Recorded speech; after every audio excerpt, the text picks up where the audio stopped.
নমস্কার বন্ধুরা, সকালবেলাতে রান্না করে নিলাম সাদা কলাই ডাল। এই যে দেখুন, ঘড়িতে এখন বাজে সকাল 7টা।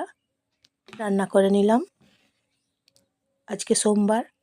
গরম ভাতের সঙ্গে আর এই গরম ডাল, সাদা কলাই ডাল খেতে খুব অপূর্ব হয়। এই যে দেখুন কিভাবে রান্না করলাম, দেখে নিন। কলাই ডালগুলো ধুয়ে নিলাম জল দিয়ে পরিষ্কার করে। তারপর প্রেসার কুকারে চাপিয়ে দিলাম।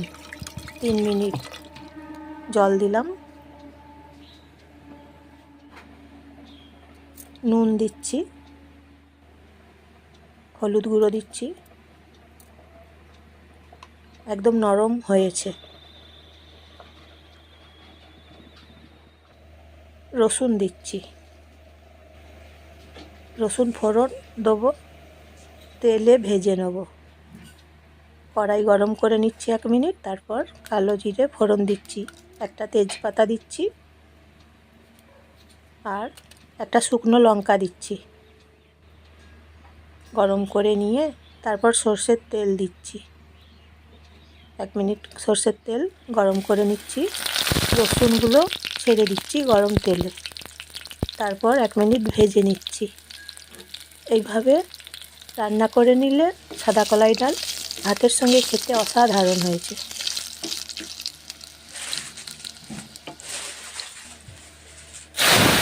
সেদ্ধ করে নেওয়া কলাই ডালগুলো ছেড়ে দিচ্ছি কড়াইয়ে।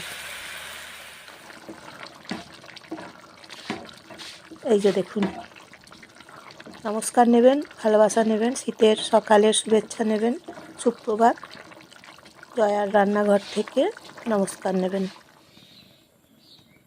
প্রেসার কুকারে আরেকবার 1 মিনিট চাপিয়ে দিলাম। এই যে হয়ে গেছে ডাল। কমেন্ট করে জানাবেন কেমন হয়েছে, বলবেন। লাইক শেয়ার কমেন্ট করবেন, আপনজনদের শেয়ার করে দেবেন, সাবস্ক্রাইব করবেন। কলাই ডাল এইভাবে রান্না করে নিলে খুব সুন্দর। আবার নতুন রান্না নিয়ে